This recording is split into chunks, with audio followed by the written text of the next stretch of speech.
Rolling. Action.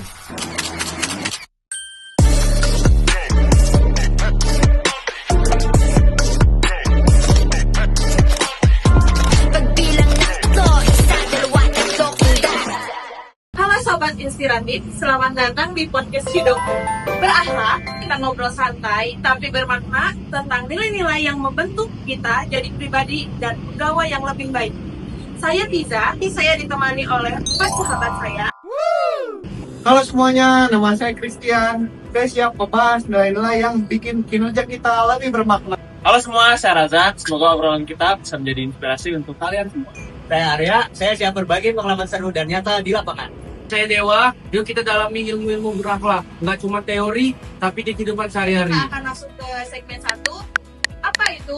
Berakhlak. Kita masuk ke masing-masing nilai berakhlak itu.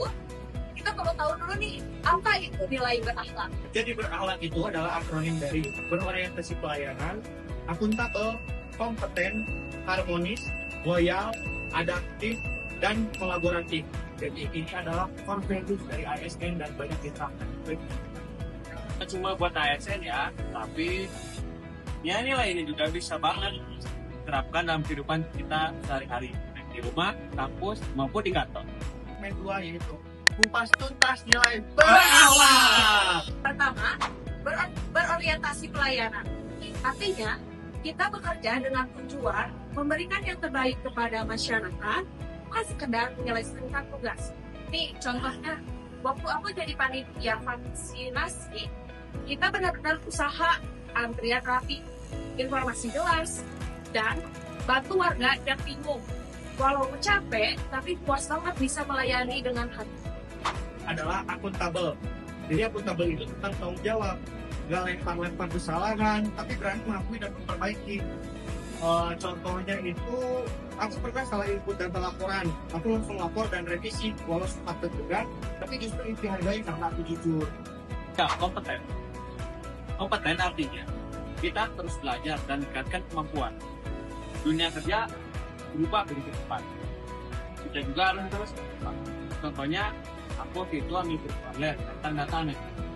Karena tugas baru mengikuti itu, awalnya bingung, tapi sekarang jadi lebih kayak Manis, harapan itu bukan berarti nggak pernah beda pendapat, tapi kita saling menghargai.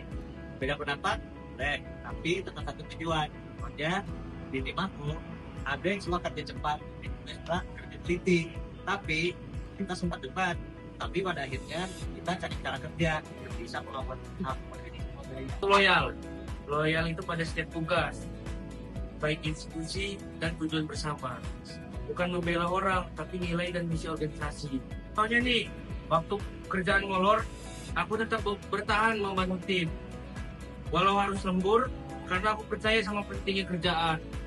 Karena itu semua untuk masyarakat. Selanjutnya kita lanjut ke tahapan adaptif dan kolaboratif. Yang pertama terkait dengan adaptif itu merupakan hal yang sangat penting banget di era digital. Dulu kita terjaman tua, tapi sekarang serbanya digital. Siapa yang nggak mau belajar pasti bakalan tertinggal. betul. Aku awalnya gaptek banget soal sistem baru, tapi belajar pelan-pelan ternyata aku Setelah adaptif, ada juga poin kolaboratif. Kolaboratif itu bukan cuma kerja bareng, tapi saling melengkapi. Nah, yang paling seru, hasilnya lebih bagus daripada kerja sendiri-sendiri. Kita juga bisa kolaborasi antar instansi, bahkan dengan masyarakat. Wah, luar biasa banget ya obrolan kita hari ini. Dari berorientasi pelayanan sampai kolaboratif. Semuanya saling terhubung. Semoga obrolan ini bisa menjadi pengingat bahwa nilai-nilai ini bukan hanya sekedar jargon, tapi sebagai panduan hidup. Jadi yuk, mulai dari hal kecil, kerja dengan tulus, belajar terus, dan jaga harmoni. Karena perubahan besar dimulai bukan dari tindakan kecil, tapi konsisten. Terima kasih sudah menonton podcast kami. Semoga podcast kami ini bisa menjadi inspiratif bagi kalian semua. Terima kasih sudah mendengarkan, Sobat Inspiratif. Sampai jumpa di episode selanjutnya. Terima kasih para sobat inspiratif telah menonton podcast kami. Semoga podcast kami ini bisa menjadi inspiratif bagi kalian semua. Salam berakhlak.